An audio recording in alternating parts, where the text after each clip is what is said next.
2022년 금요일의 과학터치 온라인 강연에 오신 유튜브 시청자 여러분, 안녕하세요. 저는 사회를 맡은 선원초등학교 교사 임미랑입니다. 여러분, 혹시 병원에 가서 엑스레이나 CT 촬영 해보신 적 있으실까요? 오늘의 강연 주제가 바로 빛과 소리의 만남, 광음향 의료영상 기술인데요. 강연을 해주실 포항공과대학교 김철옹 교수님을 모셔보겠습니다. 안녕하세요, 교수님. 안녕하세요. 교수님, 오늘은 광음향 의료영상 기술이라는 주제로 강연을 해주신다고 하셨는데요. 오늘의 강연 내용 간단하게 소개 부탁드려도 될까요?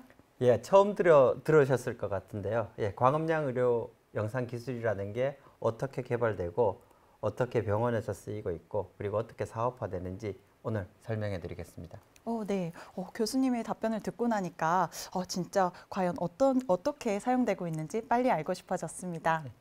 강연을 시작하기 앞서 안내사항이 있습니다. 광주 금요일의 과학터치 실시간 강연에서는 두 가지 이벤트를 진행하고 있습니다. 첫 번째는 우수 질문 이벤트입니다. 강연을 들으시면서 궁금한 점이 생기시면 채팅창에 질문을 남겨주세요. 이 중 우수 질문 참여자에게 소정의 모바일 상품권 보내드리고 있습니다. 두 번째는 퀴즈 정답 이벤트입니다. 강연 중간중간 퀴즈를 낼 예정인데요. 이 퀴즈에 제일 먼저 정답을 맞춘 분께 모바일 상품권 보내드립니다. 오늘도 많은 참여 부탁드립니다.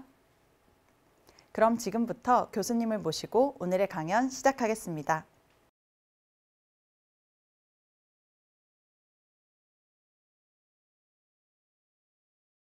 예, 먼저 초대해 주셔서 감사드립니다. 저는 포스텍 전자공학과, IT융합공학과, 기계공학과의 교수로 있는 김철옹입니다.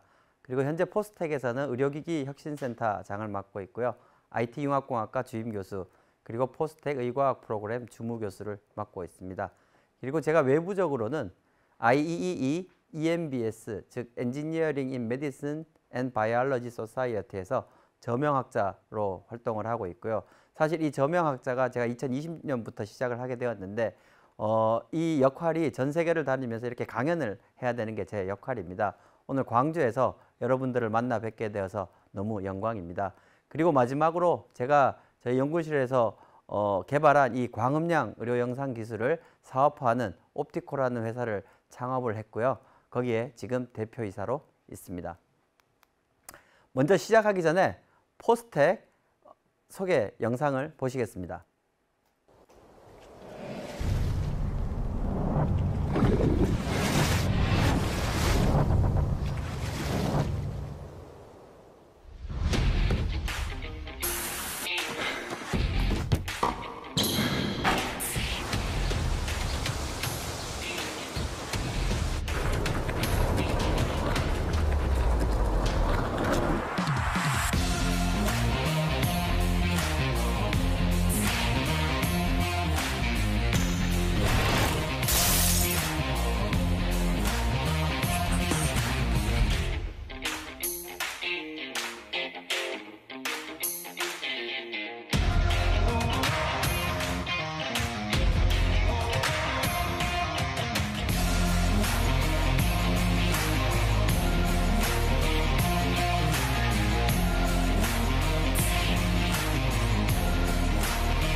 예, 여러분 포스텍 소개 동영상을 보셨죠? 예, 포스텍으로 오십시오. 여러분들 꿈을 크게 가지고 그 큰 꿈을 실현시키기 위해서 저희 포스텍이 항상 준비되어 있습니다. 다음으로는 제가 현재 K묵이라는 곳을 통해서 의공학, 생명과 공학의 만남이라는 15주차 강연을 하고 있습니다. 그래서 여러분들이 이 강연은 제가 광음향 의료 영상에 대해서 강연을 하지만 의공학 전반에 대해서 관심이 있으시다면 제 강연을 직접 들을 수 있으시고요. 여기 웹사이트로 접속을 해주시면 됩니다. 먼저 간단한 소개 동영상을 보시겠습니다.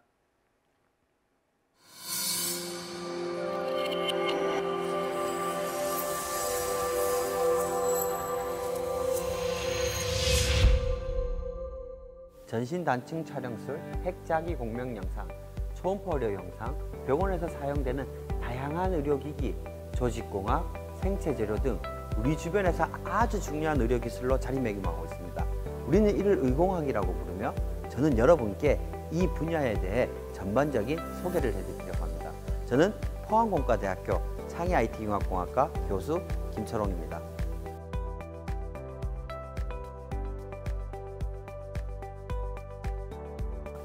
본 무크 강좌는 인체를 이해하며 인류의 능력을 향상시킨다는 의공학의 추구 목표를 기반으로 전자전기공학, IT공학, 기계공학, 재료공학, 물리화학 등의 다양한 관점을 통하여 생물의학 연구를 실현하는 다양한 연구 분야를 소개하고자 하며 공학적인 풀이 방법에 대해서 강의를 할 것입니다. 인류의 생명 연장, 삶의 가치 증대에 직접적인 공헌을 하고자 하는 학생은 본 무크 강좌가 좋은 첫걸음이 될 것입니다. 오늘날 현대의학이 해결하지 못한 문제들은 여전히 많이 남아 있습니다. 하지만 여러분들이 의공학을 연구하고 발전시킨다면 문제에 대한 새로운 해결책을 제시하게 될 것입니다. 네, 왜 그러면 의공학인가? 먼저 저희가 광음량 의료 영상이라는 기술을 이야기하기 전에 의공학이 무엇인가? 영어로 바이오메디컬 엔지니어링이라고 하는데 좀 생소할 수도 있고 기존에 있던 다른 학문들에 비해서 이제 새로운 학문이라고 할 수 있습니다. 그러면 왜 이 학문이 중요한가? 첫 번째로는 우리 인류의 다이렉트 컨트리뷰션, 바로 즉각적으로 어떤 인류의 공헌을 할 수 있습니다. 그리고 우리가 물리학에서 또는 생물학에서 배웠던 것들을 이제 인간이라는 인류라는 곳에 접목을 할 수 있게 되고요. 이게 학문적인 한계를 뛰어넘고 그 이상의 새로운 가치를 창출하게 되고 우리가 진짜 진정하게 생명이 무엇인가에 대해서 고민을 하게끔 만듭니다. 이 분야는 여러 사람들과 여러 분야가 융합된 학문이고요. 특히 전자전기, 기계, 컴퓨터, 화공, 의학, 물리, 생물 이런 모든 학문들이 거의 융합되었다고 할 수 있습니다. 그리고 본인이 무언가를 연구를 하고 그 임팩트를 알리기에는 이 의공학이라는 학문은 굉장히 좋은 예제가 될 수 있을 것 같습니다.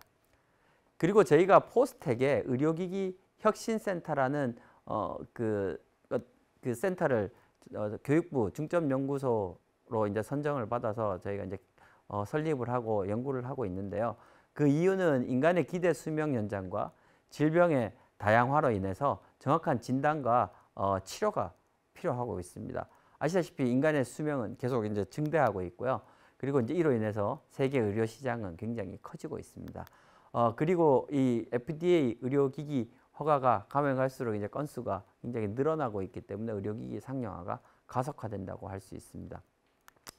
여러분들 왜 이 의료와 관련된 연구가 또는 사업이 굉장히 중요하냐? 이게 글로벌 경제 위기에 굉장히 유연하게 대처하고 있습니다. 어린 여러분들은 사실 이제 전 세계적인 위기를 많이 겪지는 못했을 겁니다. 이번에 이제 팬데믹, 코비드-19 팬데믹이 가장 큰 위기라고 할 수 있는데 그 전에 크게 두 번의 위기가 있었습니다.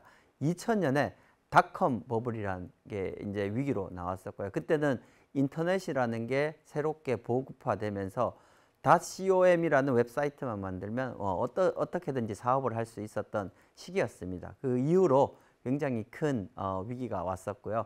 2007년에 미국에서 글로벌 경제 위기가 왔었습니다.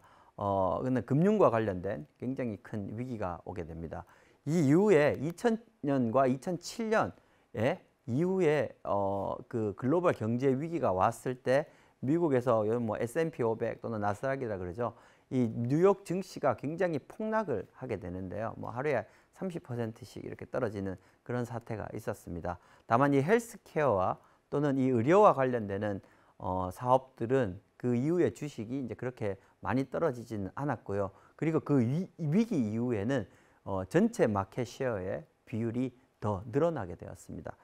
이번에 여러분들 아시다시피 또 한 번에 굉장히 큰 세계적인 위기를 맞게 되죠. 그게 바로 이제 코로나 팬데믹입니다. 코로나 팬데믹은 헬스케어와 의료와 직접적으로 관련된 위기이기 때문에 이 위기 이후에는 현재는 이 헬스케어와 관련되는 사업은 굉장히 빠르게 성장을 하고 있습니다. 그래서 그걸 기반으로 글로벌적인 수요와 이걸 저희가 이제 맞추기 위해서 의료기기 혁신센터라는 것을 설립을 하고 연구와 교육에 집중을 하고 있습니다.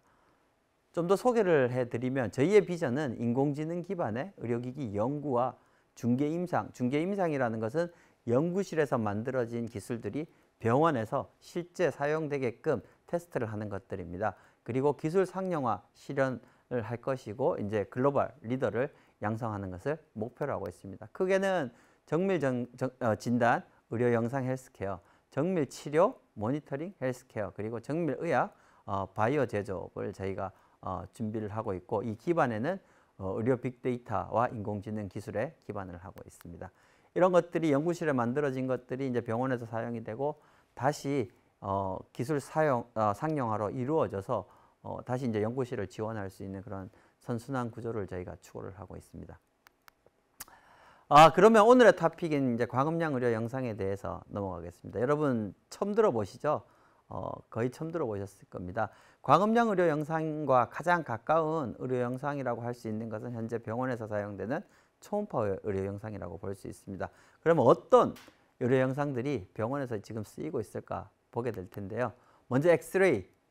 엑스레이는 크게 두 가지 방법이 있습니다. 보통 여러분들이 뭐 손가락이 부러졌다든지 뭐 폐렴에 걸려서 이제 가슴에 엑스레이 사진을 찍어야 될 경우 보통 찍는 엑스레이 영상 장비고요. 그게 이제 3D 3차원 구조로 좀 더 자세히 찍게 되어야 될 경우에는 이제 3차원 영상을 찍는 이제 CT 즉 컴퓨티드 토모그래피라는 엑스레이 기반의 CT 영상을 찍게 됩니다.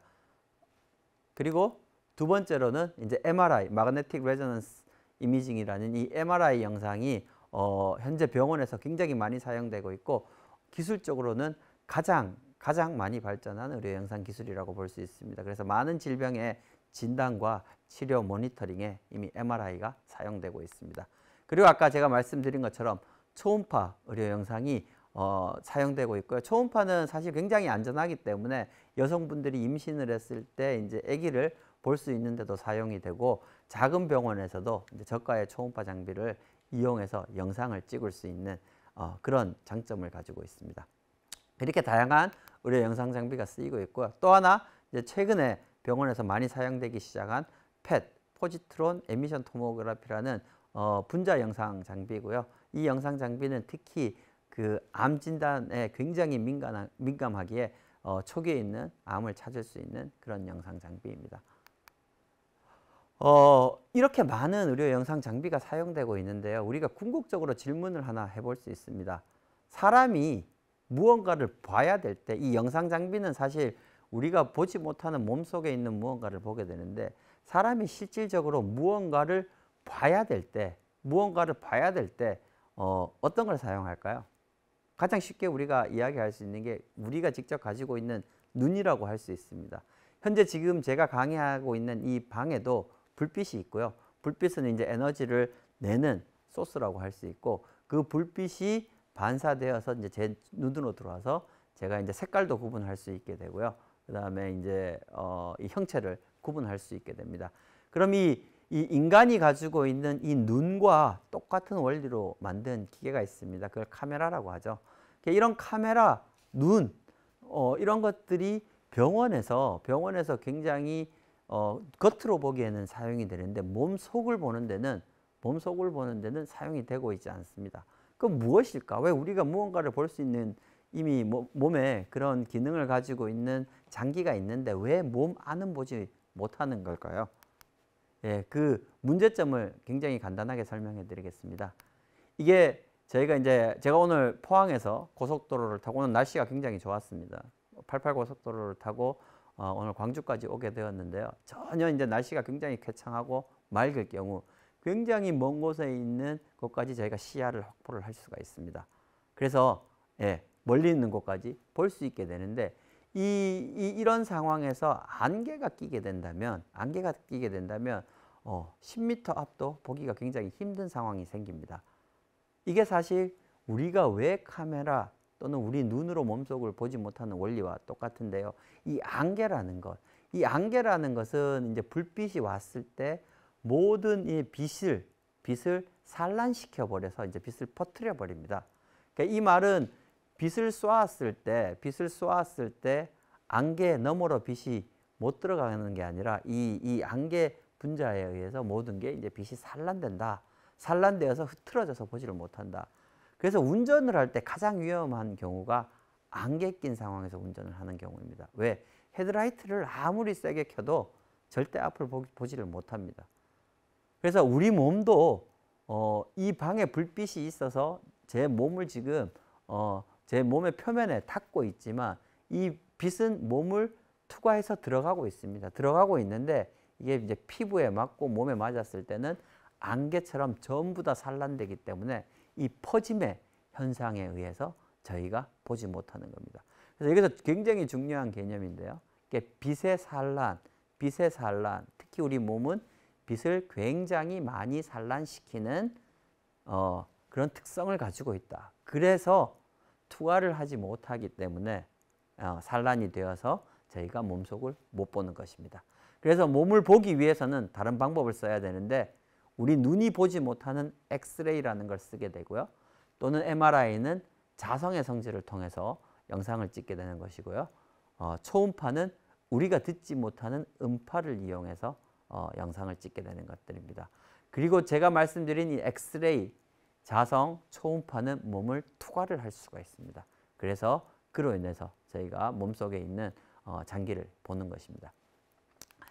이 강의의 가장 큰 목적은 방금 말씀드린 이 광, 불빛을 이용해서 여지껏 보지 못했던 이제 몸속을 보는 것이고요.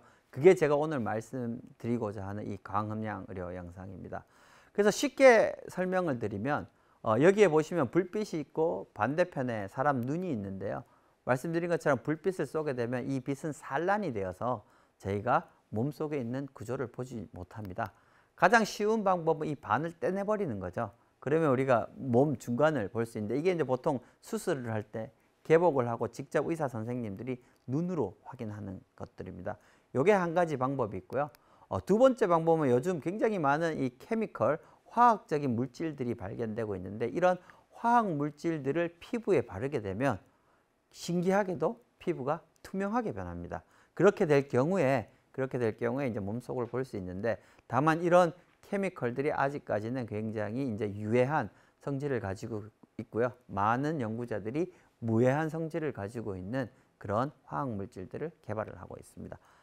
마지막으로 저희가 제안 드리는 것들은 굳이 이 빛이 몸에서 산란되더라도 그것을 인정을 하고 이게 빛이 소리로 변환되어서 우리가 굳이 몸속을 보지 않더라도 소리로 변환시킨 다음에 그 변환된 소리를 듣게 되고 이게 마치 눈으로 보는 것처럼 영상 복원을 하게 된다면 몸속을 보는 것과 똑같은 그런 저희가 결과를 볼 수 있을 것이라고 생각합니다. 그럼 이 광음량 의료 영상 기술의 원리는 뭘까? 광음량이라는 게 뭘까? 이게 우리 일상생활에서 쉽게 볼 수 있는 현상입니다. 가끔 비가 내리게 되면 천둥이 치게 되죠. 한번 비디오로 한번 동영상을 보시죠.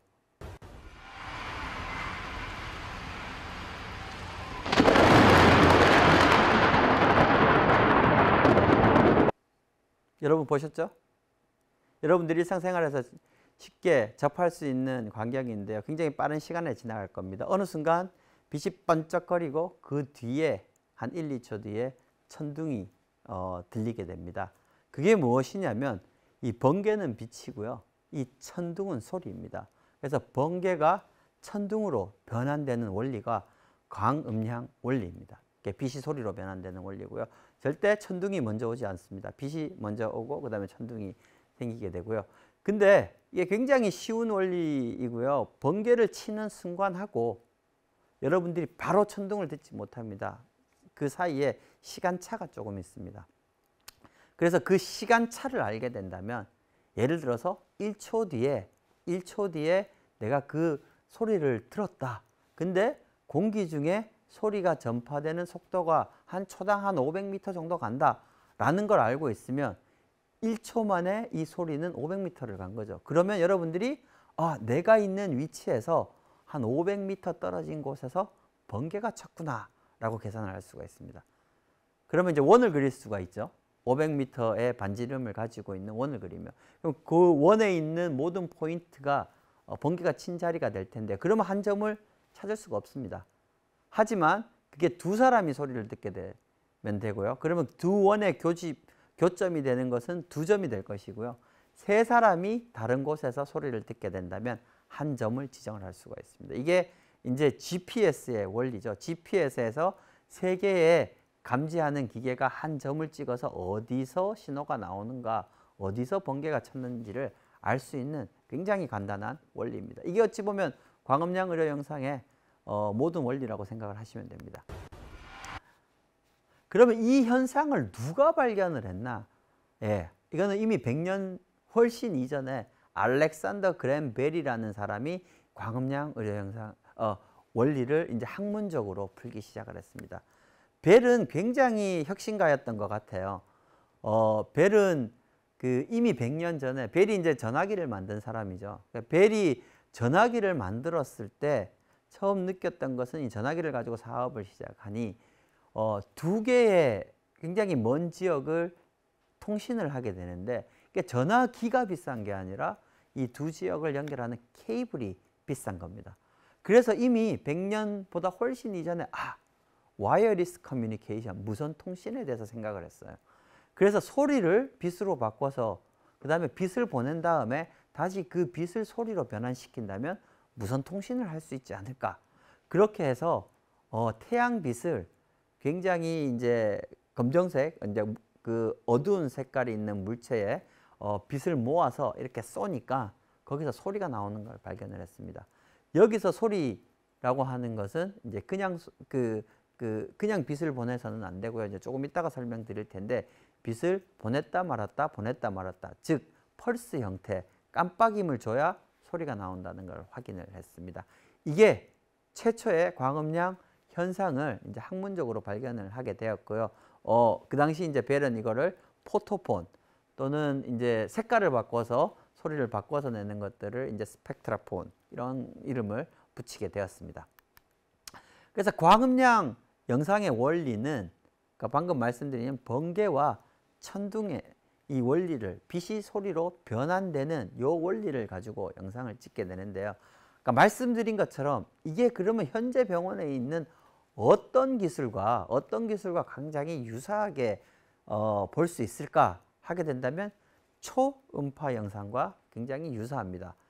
초음파 영상은, 초란 말은 음파, 소리를 가지고 우리가 영상을 찍는데 우리가 듣지 못하는 소리입니다. 그러니까 주파수가 우리가 들을 수 있는 소리의 영역보다 높아서 소리는 있지만 우리가 듣지 못하는 소리고요. 그걸 가지고 이제 영상을 찍게 되는데, 그럼 여기서 제가 돌발 퀴즈를 하나 드리겠습니다. 혹시 초음파의 센싱 또는 초음파 영상 이런 게 의료에 쓰이기 전에 어디에 가장 먼저 쓰였을까요? 약간의 힌트를 드리겠습니다. 초음파 영상은 한 1950년대쯤부터 시작을 하게 되었는데요. 그 전에 어디에 사용되었을까요?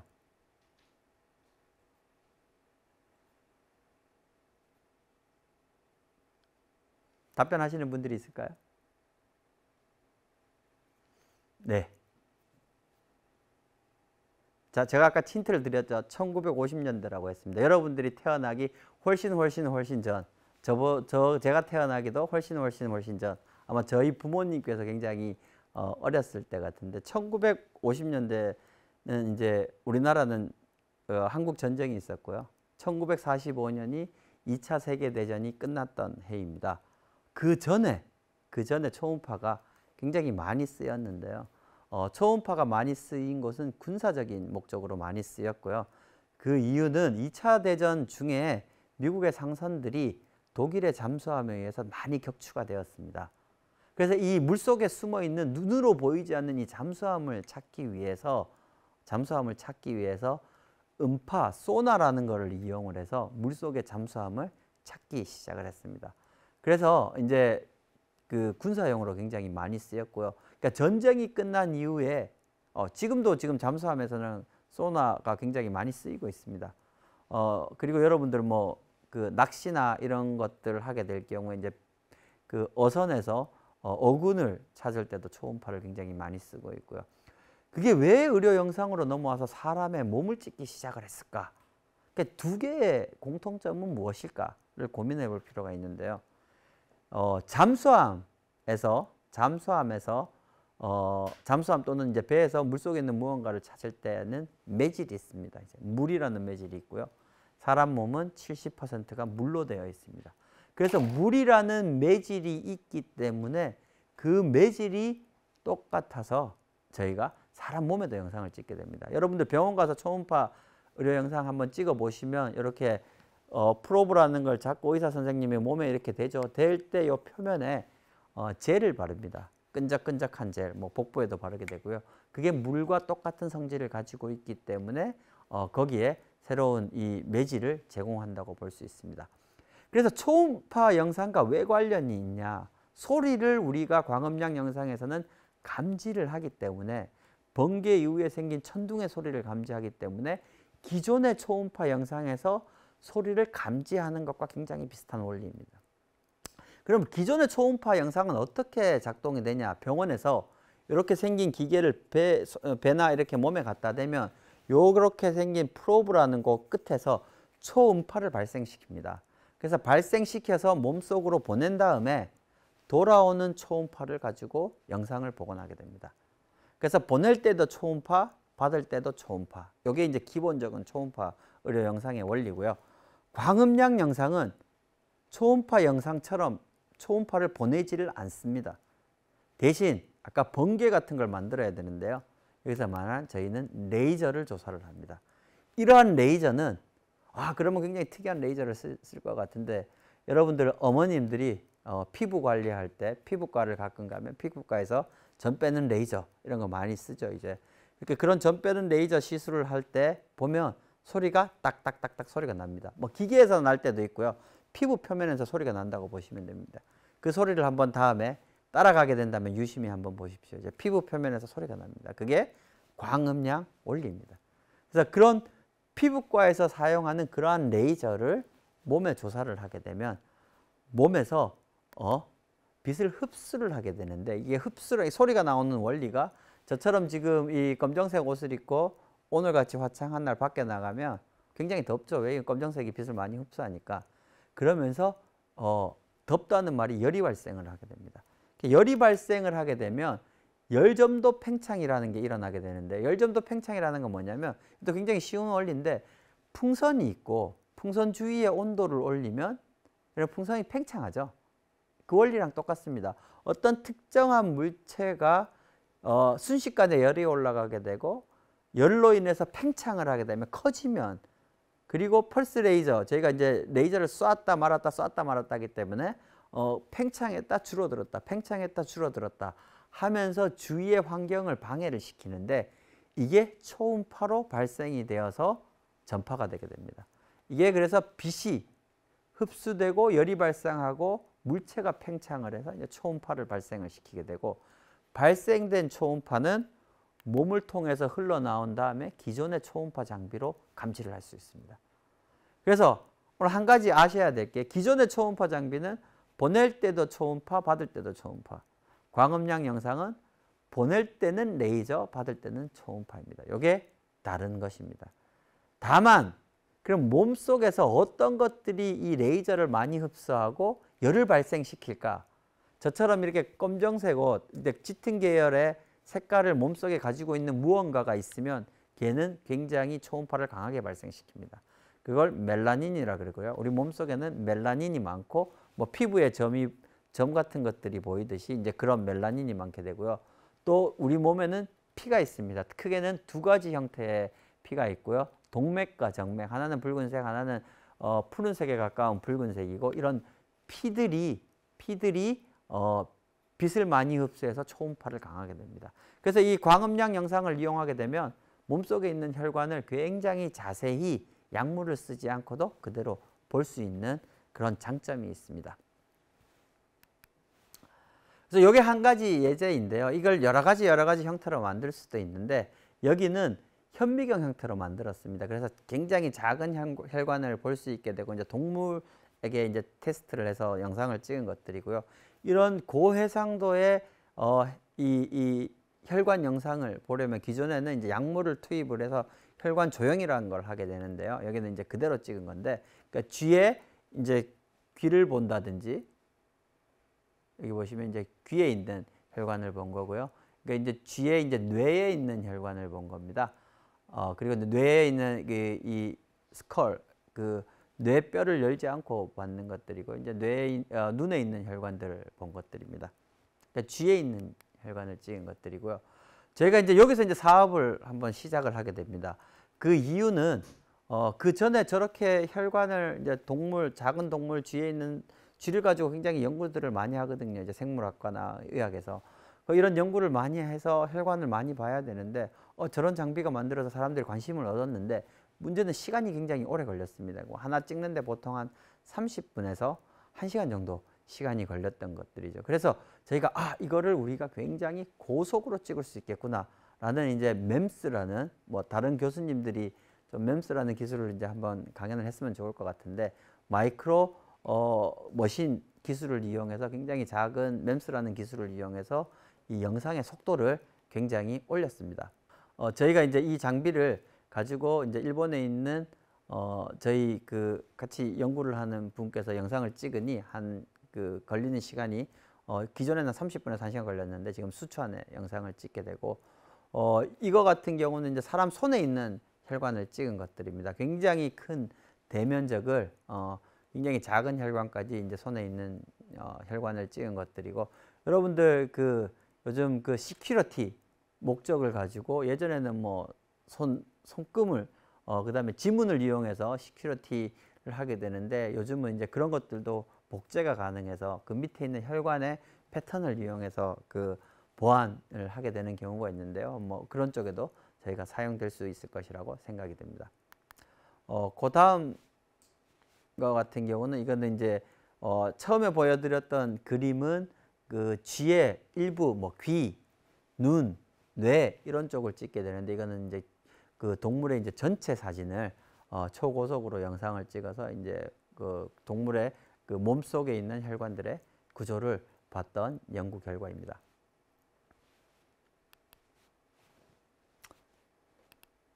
그래서 이런 것들을 이제 3D 무비 형태로 만들 수 있는데, 여러분들 이렇게 그 좋은 3D 무비 형태로 이제 이미지를 보여줄 수 있는 게 굉장히 특이할 수 있는데, 여러분들 포스텍에 오시면 이런 것들을 직접 프로세싱해서 3D로 만들어낼 수 있는 그런 소프트웨어도 직접 만들 수 있습니다. 여기서 만든 소프트웨어는 저희가 이제 직접 만든 소프트웨어로 어떤 그 3차원 구조체를 영상화 시킬 것입니다.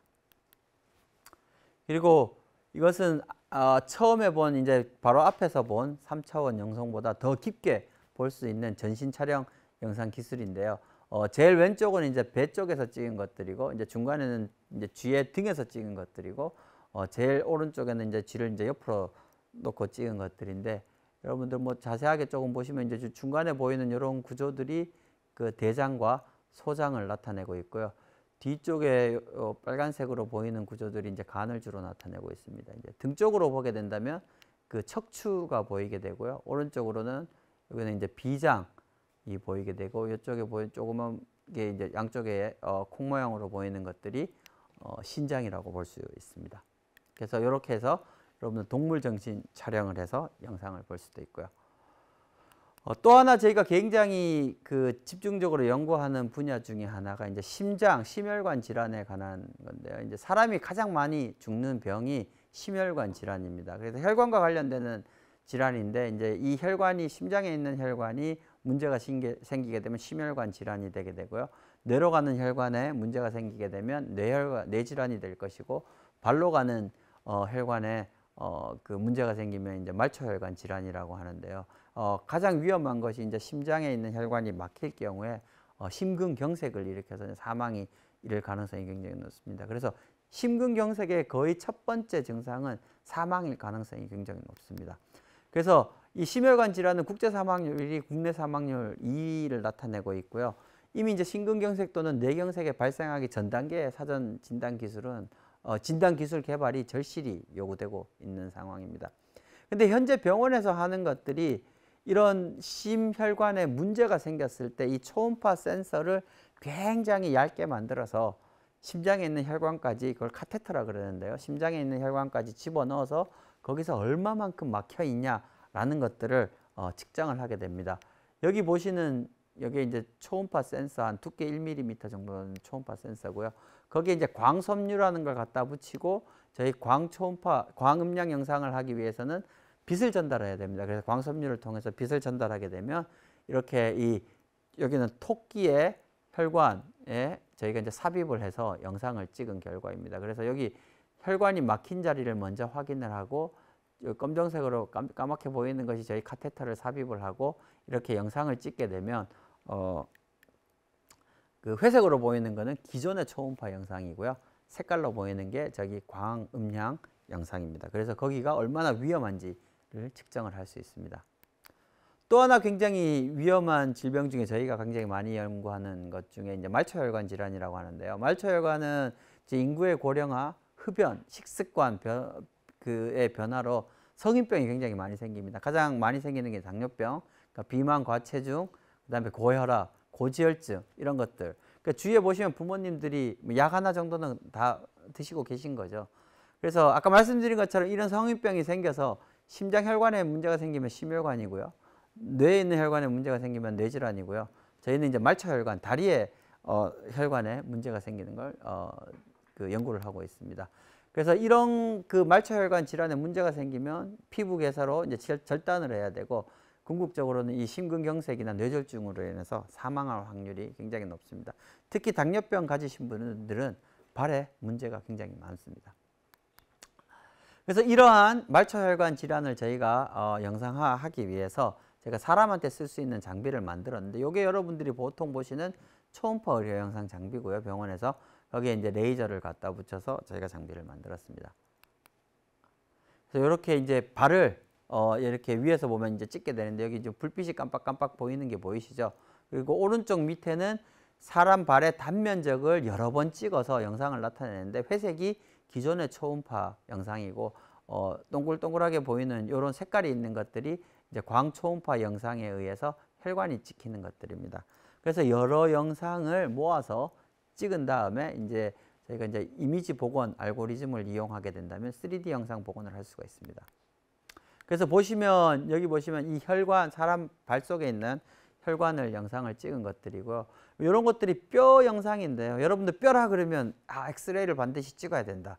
근데 제가 이제 최근에 개발한 초음파 영상 기술로 이제 사람의 뼈를 복원을 하게 되고요.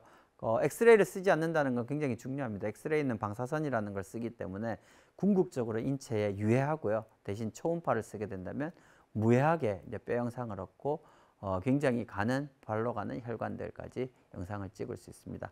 지금 현재 이 장비는 서울에 있는 서울성모병원과 이제 대구에 있는 영남대학교 병원에서 저희가 다양한 임상 스터디 연구를 하고 있습니다.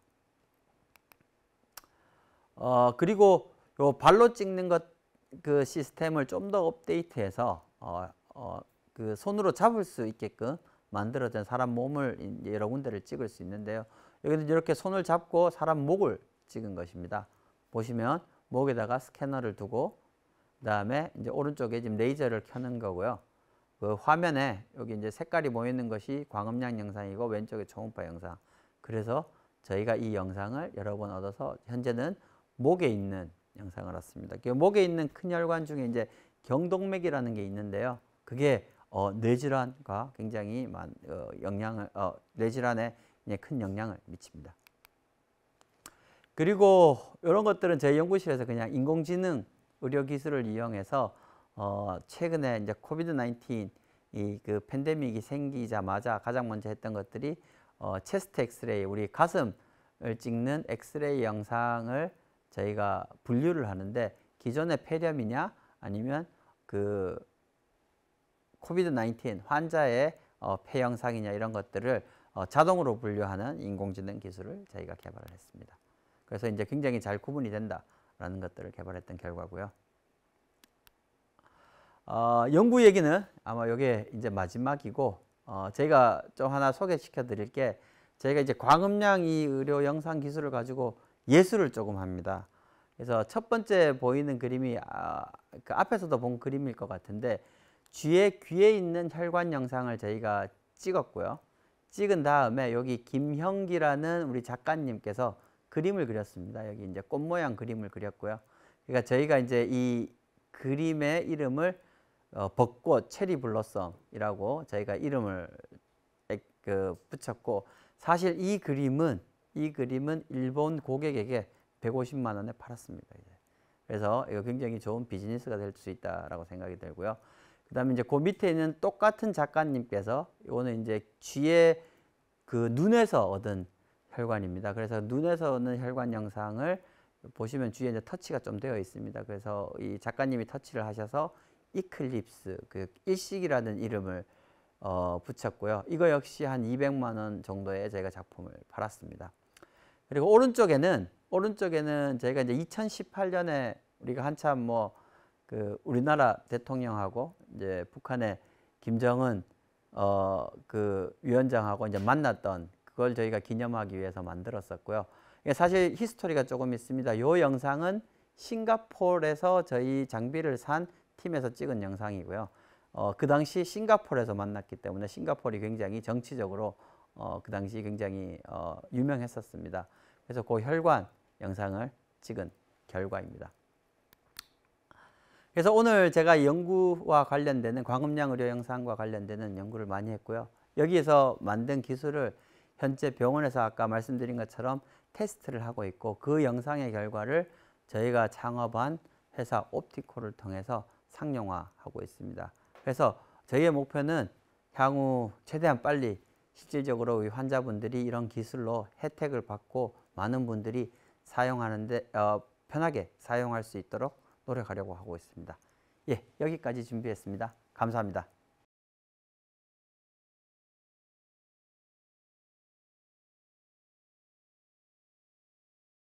유익한 강연해주신 교수님께 정말 감사드립니다. 네, 감사합니다. 네, 강연에 대한 질문들을 선별하는 동안 교수님과 몇 마디 이야기를 나눠볼게요. 네. 오늘 이렇게 온라인 강연해보신 소감 어떠셨을까요?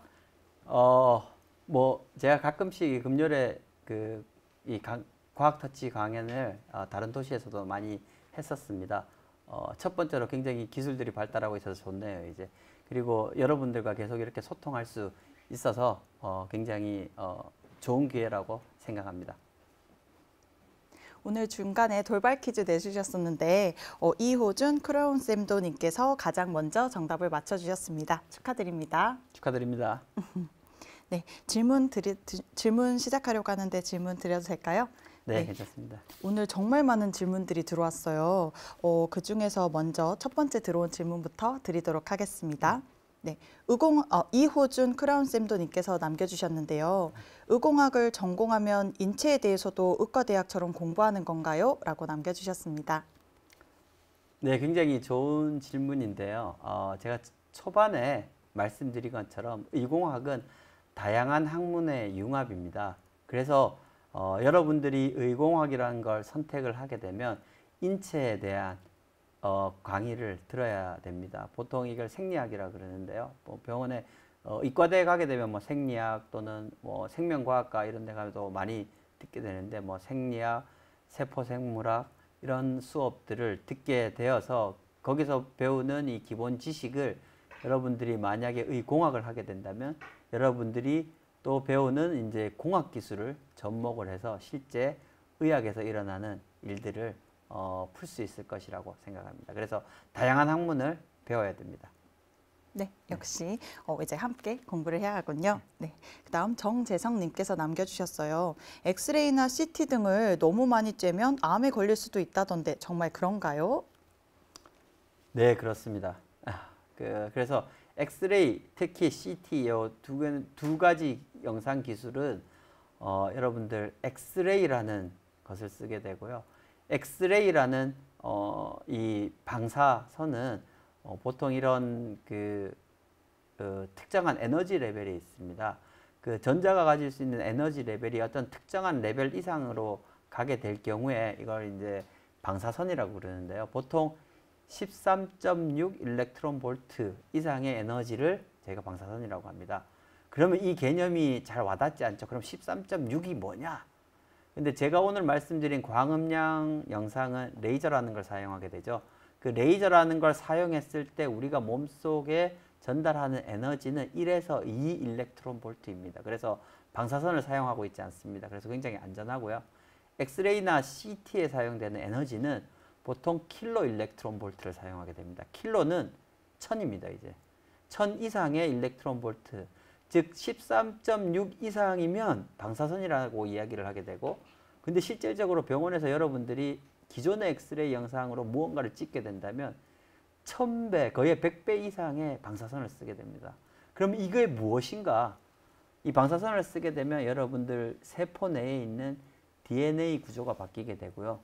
DNA 구조가 바뀐 세포들이 증식을 하게 되면 암으로 발전하게 됩니다. 그래서 방사선을 사용할 경우 굉장히 위험하게 되고요. 근데 또 하나의 예로 보통 병원에 가면 방사선 치료라는 걸 하게 되는데요. 방사선 치료는 그 방사선 에너지를 이용해서 특히 뭐 암 치료 같은 걸 하게 되는데, 거기서 사용하는 에너지는 메가 일렉트론 볼트입니다. 메가는 10의 6승이죠. 그러니까 1000배의 1000배입니다. 그래서 굉장히 많은 에너지를 몸에 지금 보내고 있다. 다만 방사선 치료를 받으셔야 될 환자는 어찌 보면 그 암이라는 그 병이 더 위험하기 때문에 방사선의 위험을 감수하는 것입니다. 네. 답변이 되었나요? 네, 되었습니다. 몸에 조금이라도 영향을 미치는 엑스레이나 CT보다 이런 지금 오늘 설명해 주신 광음향 의료 기술이 더 대중화되면 좋을 것 같습니다. 예, 그렇게 바라겠습니다. 저희도.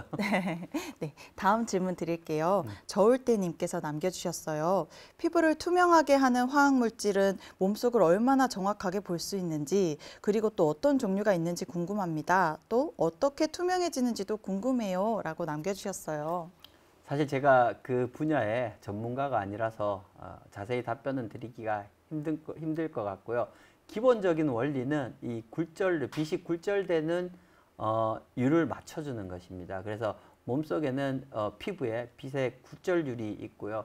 그런 굴절율이 우리 눈으로 봤을 때 투과할 수 있게끔 맞추게 되는데, 여러분들 이 몸을 투명하게 하는 이런 그 화학 물질이라는 걸 상상을 하게 될 경우, 몸이 전부 다 투명하게 되어서 안을 쉽게 볼 수 있을까라고 생각을 할 수 있는데, 그 정도는 아니고요. 보통 이제 피부에 발랐을 때 뭐 한 1에서 2, 3mm 정도는 이제 투명하게, 어느 정도 투명하게 만들 수 있는 그런 것들이고, 최근에 나오는 연구의 결과들은 작은 동물, 그러니까 저희도 이제 연구에 쥐를 굉장히 많이 쓰는데, 한 30g 정도 되는 쥐에 예를 들어서 뭐 뇌를 전부 다 끄집어내서 화학물 처리를 하게 된다면 거기에 그것을 이제 투명하게 만들 수 있는 그런 기술들이 많이 개발되고 있습니다. 하지만 제가 이제 화학 전문가가 아니라서 어떤 물질을 사용하는지는 모르겠습니다. 죄송합니다. 저도 교수님 강의 들으면서 이 내용 들었을 때 신기하다라고 했는데 역시 이 부분에 궁금한 학생들이 많았습니다. 다음 질문 또 드릴게요. 강인성님께서 남겨주셨는데요. 초음파로 지구의 땅속을 볼 수는 없나요? 라고 남겨주셨어요. 예, 굉장히 좋은 질문인데, 제가 왜 초음파가 처음에 잠수함을 찍는 데 사용되었냐라는 그 질문을 드렸죠. 잠수함을 찾는 데 사용되었는데, 문제는 매질입니다. 초음파를 전달할 수 있는 매질이 있어야 되는데요. 그래서 물이라는 매질이 있기 때문에 물에서는 초음파가 굉장히 잘 전달이 되게 됩니다. 그래서 쉽게 사용을 할 수 있게 되고요. 그러니까 땅속이라 그러면 제가 언뜻 드는 생각은 초음파는 주파수가 높아서 땅에서는 감쇄가 굉장히 많이 될 거고요. 주파수가 낮은 쉽게 우리가 들을 수 있는 음파라든지, 여러분들 벽에 대고 소리를 치면 벽을 통해서 소리가 전달되잖아요. 그래서 음파 또는 우리가 들을 수 있는 것보다 더 낮은 음파, 그래 인프라 사운드라고 그러는데요. 인프라 사운드 같은 경우를 쓰게 된다면 더 깊게 아마 이런 딱딱한 물질도 전파를 할 수 있을 것이라고 생각이 듭니다. 결국은 이 초음파가 전달되면서 감쇄되는 현상, 감쇄가 덜 되는 매질을 통해서 전달될 경우 이제 깊게 저희가 이제 센싱을 할 수 있게 되고 감사가 많이 될 경우에는 뭐 당연히 얇게 센싱이 되겠죠. 그래서 제 대답은 할 수 있다 대신 주파수를 좀 바꿔야 된다라는 게 제 대답입니다. 네, 자세하게 설명해 주셔서 감사해요. 네, 다음 질문 이어서 드리겠습니다. 김효선님께서 남겨주셨는데요. 광음량은 얼마나 작은 것까지 볼 수 있나요? 굉장히 테크니컬한 질문인데요. 사실 이론적으로는 저희가 이제 그 과학적으로 굉장히 그 첨단 장비를 만들어서 봤던 가장 작은 크기는 10나노미터 정도까지 봤습니다. 그러니까 여러분들 나노는 10의 마이너스 9승이죠. 예. 굉장히 작은 물체까지 광음량 의료 영상 기술, 광음량 기술을 이용해서 봤다. 다만 그렇게 작은 물체를 볼 경우에는 깊게 들어가지를 못합니다. 저희가 봤을 때는 표면에 있는 것만 보게 되고요.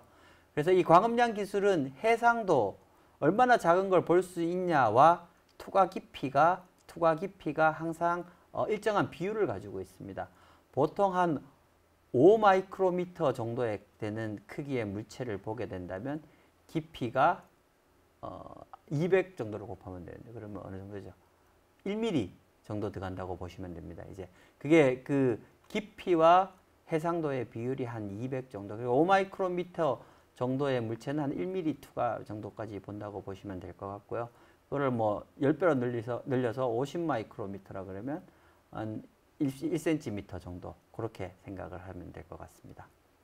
네, 너무 진짜 작은 단위까지도 이제 볼 수 있다고 하니까 정말 대단하네요. 네.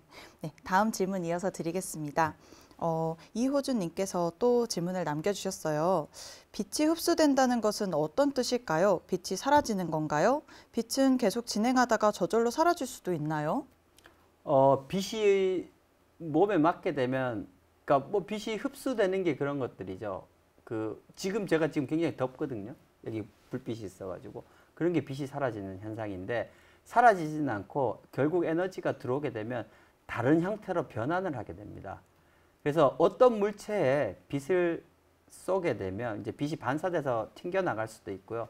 사라졌을 때 이게 그러면 에너지 보존 법칙에 의해서 어떻게 사라질 수가 있는가?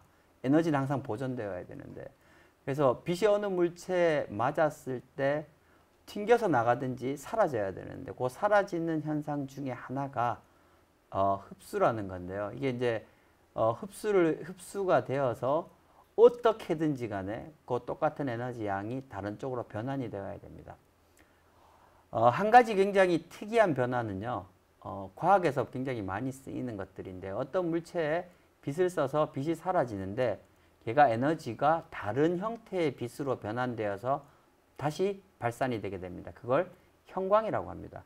우리 형광 스틱 같은 경우 불을 켰다가 그 주위에 있는 불을 굉장히 환하게 켠 다음에 불을 갑자기 끄면 어떤 스티커에서 막 불빛이 나오게 되죠.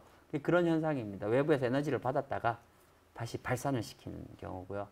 그러면 이런 형광을 내지 않는 물체는 어떤 물체인가? 그러니까 말씀드린 것처럼 지금 아무리 빛이 제 몸에 받아도 제 몸에서 형광이 나오지는 않습니다. 지금 그 이유는 몸이 빛을 흡수해 버렸고요. 그 에너지는 열로 발산이 되어서 지금 저희가 덥게 느끼는 현상입니다. 그래서 사라지기는 사라지는데 그게 다른 형태로 변환된다. 그 중에 하나가 열로 변환이 될 수도 있고 다른 파장의 빛을 낼 수도 있다. 이게 가장 크게 두 가지의 변화되는 현상입니다. 네, 자세한 설명 감사합니다. 네, 다음 질문 이어서 드릴게요. 네. 아보카도님께서 남겨주셨어요. 초음파나 광음량을 이용해서 우리 몸속 어디까지 볼 수 있나요?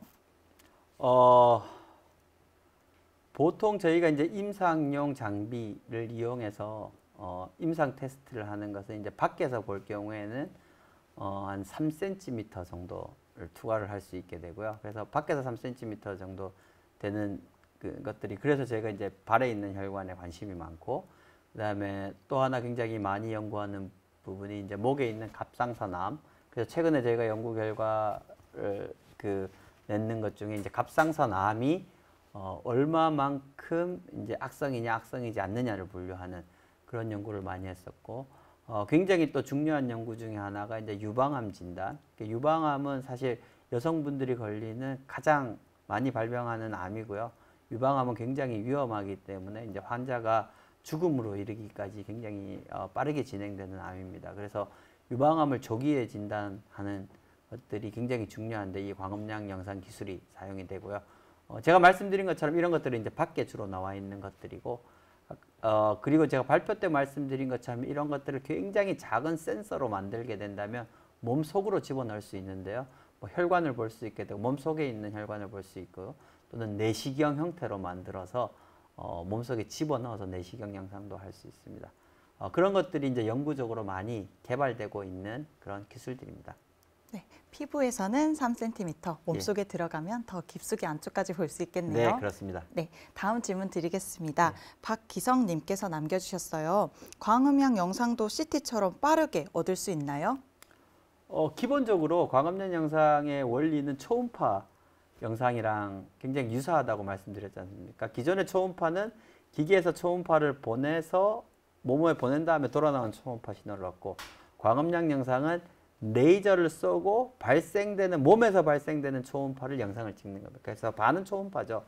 여러분들 의료 영상 중에 가장 빠른 기술은 초음파 영상입니다. 초음파 영상은 실시간으로 보게 됩니다.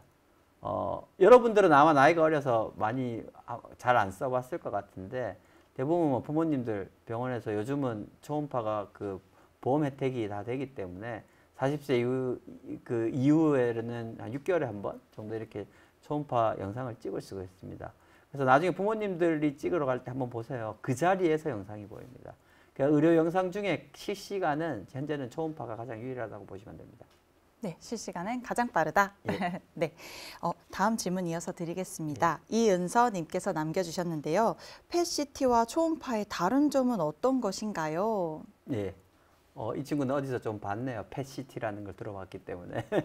그래서 오늘 제가 처음에 의료 영상을 이야기할 때 엑스레이 CT가 하나가 있고요. MRI가 하나가 있고요. 초음파가 하나가 있고 펫이라는 영상이 있습니다. 그럼 펫CT와 펫의 차이는 뭐냐? 이거를 먼저 알아야 될 것 같은데, PET, 펫이라는 영상은 보통 병원에서 핵의학과에서 쓰는 영상 기술이고요. 질병을 조기에 진단하기에 가장 민감한 기술입니다. 그래서 오늘 약물을 투여하게 되고 거기서 나오는 에너지를 가지고 영상을 찍게 되는데, 이 영상이 질병을 굉장히 조기에 진단을 할 수 있는데, 특히 암 같은 경우 무엇이 문제인가? 해상도가 좋지 않습니다. 이제 그래서 부연 좀 해상도가 가장 낮은 블러한 영상을 얻게 되는데, 거기서 해상도를 높이기 위해서 CT라는 영상 기술을 결합을 해서, 그래서 좋은 해상도는 CT로 얻고 질병의 조기 진단은 펫이라는 기술을 하는 것입니다. 그래서 펫CT가 결합이 된 거고요. 말씀드린 것처럼 질병의 조기 진단이 굉장히 중요하기 때문에 펫에 쓰는데 해상도가 나쁘다. 또 하나의 방법은 펫과 MRI를 갖다 붙여서 펫 MRI라는 장비가 있습니다. 그래서 요즘 대학병원에 큰 현수막으로 우리는 최신형 펫 MRI를 구비하고 있다 라는 걸 한번 병원 가면 보세요. 이제 그런 경우가 영상의학과에 있고요. 그것도 역시 MRI의 고해상도와 펫의 고민감도를 결합한 영상이라고 할 수 있습니다. 광음량 기술은 조금 결이 틀리다고 보시면 될 것 같고요. CT, 펫, MRI는 주로 큰 영상기계에 사람이 들어가서 거기서 3차원 영상, 뭐 전신 촬영 이런 것들을 하게 되는데, 뭐 펫도 그렇고 CT도 그렇고 방사선을 이용하기 때문에 인체 유해성이 있고요. MRI는 기본적으로 가격이 굉장히 비싸고 그 다음에 찍는 데 시간이 굉장히 오래 걸립니다. 근데 광음량 영상은 이렇게 비교를 하기보다는 초음파 쪽으로 더 분류가 될 것 같고요. 초음파처럼 실시간으로 그 자리에서 영상을 찍게 되는데, 기존의 초음파 장비보다는 고감도로 질병을 측정할 수 있다라고 보시면 될 것 같습니다. 근데 이제 많은 분들이 또 하나 조금 더 말씀을 드리면, 이런 기술이 나오면 CT가 이제 병원에서 사라질까요? 펫이 사라질까요? 그러면 이 기술만 쓰게 될까요? 그렇지는 않습니다.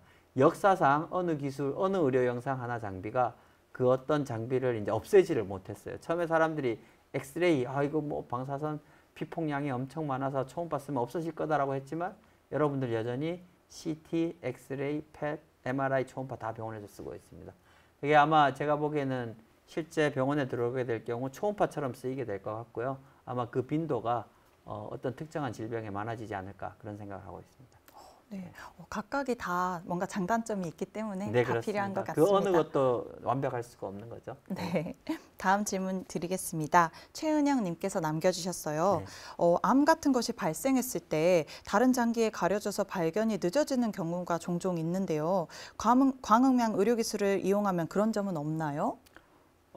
그런 문제는 모든 영상 기술이 다 가지고 있고요. 결국 처음 말씀드린 이제 투과 깊이와 연계가 될 텐데, 그래서 저희가 이제 투과 깊이가 한 3cm 정도, 뭐 기술이 조금 더 발전하면 한 4cm, 한 5cm 정도는 들어갈 것 같습니다.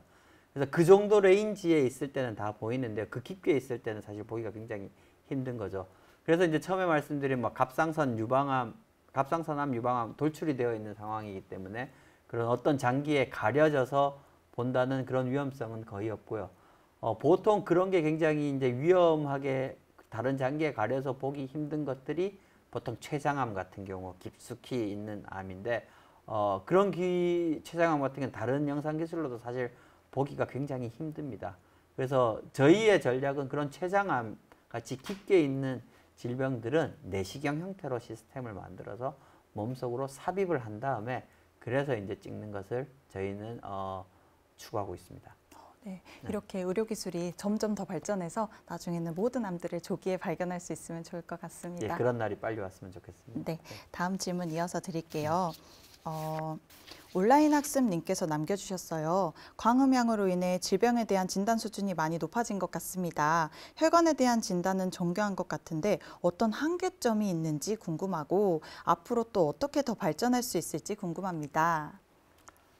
한계점은 엄청 많습니다. 여러분들 나중에 대학교나 대학원 가서 연구를 해보면 거의 이런 기술을 봤을 때 굉장히 이제 막 당장 병원에서 쓰일 것 같지만 항상 기술을 개발하면서 생기는 문제점들은 굉장히 많이 발생을 하게 되고 여러 가지는 이제 엔지니어링을 잘 이용해서 풀어가고 있는데요. 이제 근본적인 문제점은 많이 나오는 것들이 이제 투과 깊이가 이제 뭐 10cm 또는 몸을 전체를 투과할 수 있을까 이런 것들은 이제 물리학적으로 이제 근본적인 문제인 것 같고요. 현실적으로는 한 3에서 최대 한 5cm 정도 된다고 생각이 되고요. 제가 이건 좀 다른 관점에서 얘기를 해드릴게요. 실질적으로 저는 이제 말씀드린 것처럼 이 기술을 이용해서 이제 스타트업 회사를 시작을 하게 되고 대표이사로 있는데, 그럼 이 장비가 병원에서 쓰이게 만드는데 가장 힘든 게 무엇일까? 현재는 가장 힘든 건 규제입니다. 이제. 그래서 규제라는 무엇인가? 이러한 새로운 기술이 병원에 들어가려면 허가를 맡아야 되는데요. 처음 만들어 본 기계라고 생각을 하면 이제 보통 이런 이 허가를 주는 이제 그 식약처라 그러죠. 그런 곳에서 이 기계에 대해서 안전성과 얼마나 안전하냐, 두 번째는 안전하면서도 얼마나 유효하냐, 안전성과 유효성 테스트를 굉장히 많이 하게 됩니다. 그게 뭐 여러분들 들어보셨으면 신약 개발하면 임상 1, 뭐 임상 2, 뭐 3상, 임상 이런 것들을 하게 되는데요. 가장 힘든 점은 그 규제를 넘어가는 것입니다. 이게 좋을 수도 있고 나쁠 수도 있습니다. 규제라는 게 굉장히 힘들고 새로운 기술이기 때문에 잘 안 해주려고 합니다. 그래서 안 해주려고 해서 이제 저희 같은 이제 스타트업은 항상 거기서 굉장히 힘들고요. 다만 그 규제를 우리가 돌파를 해서 넘어가게 된다면 굉장히 좋은 상황으로 바뀌게 되는데, 그 이유는 저희가 이제 이 규제를 넘어서 유효성을 검증하고 병원에서 팔리게 된다면 그 다음 후발주자, 이 똑같은 기술로 사업을 하는 사람은 제가 겪었던 그 고통을 다 겪어야 됩니다. 이제. 그래서 그 규제를 못 넘을 가능성이 굉장히 높다. 그래서 이 규제 장벽이라는 게 어떨 때는 넘었을 경우에는 우리 사업을 도와줄 수 있는 그런 장벽이 될 수도 있다. 다만 현재는 규제가 가장 힘들어서 여러분들 그 규제에 일하시는 분들 좀 많이 관심 가지고 봐주셨으면 좋겠습니다. 네. 방금 대답해 주신 게 마지막 질문 드리려 했던 거랑 비슷한데요. 그러면 이 장비를 언제쯤 병원에서 볼 수 있을까요? 라는 질문이 나왔는데 언제쯤으로 예상하실까요? 지금 그 발표 때 말씀드린 것처럼 다양한 병원에서 임상 시험은 하고 있는 단계고요. 그래서 거기에 이제 환자에게 저희가 동의를 얻어서 임상을 하고 있는데, 실질적으로는 저희는 그 공식 지금은 이제 탐색 임상이라 그래서 저희가 이제 디자인을 해서 임상 시험을 하는데, 이제 회사에서 이 기기가 나오고 허가를 받아서 하는 게 한 3년 정도를 저희가 목표로 하고 있습니다. 그래서 가장 첫 번째 적용 분야는 말초혈관 질환이 되지 않을까 그런 생각을 하고 있습니다. 그래서 당뇨병 환자들이 3개월에 한 번씩 이제 의사 선생님을 뵈러 병원에 올 때 이 장비를 방사선 이용하지 않고 찍을 수 있는 그런 날이 3년 안에 오기를 바라겠습니다. 네. 3년 안에 이렇게 병원에서 진짜 광음양 의료기술을 보면 좋을 것 같습니다. 네. 이것으로 질의응답 시간을 마치도록 하겠습니다. 이렇게 자세한 강연과 질의응답해 주신 교수님께 다시 한번 감사드립니다. 감사합니다. 다음 금요일의 과학터치 강연 안내입니다.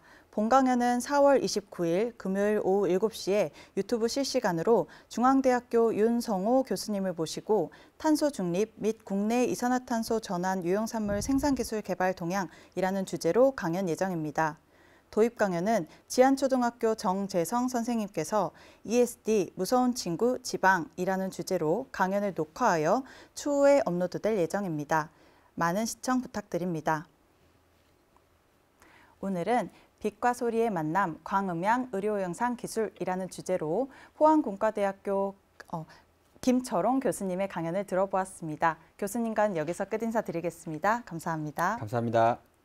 지금까지 시청해주신 여러분들 다음 강연으로 뵙겠습니다. 감사합니다.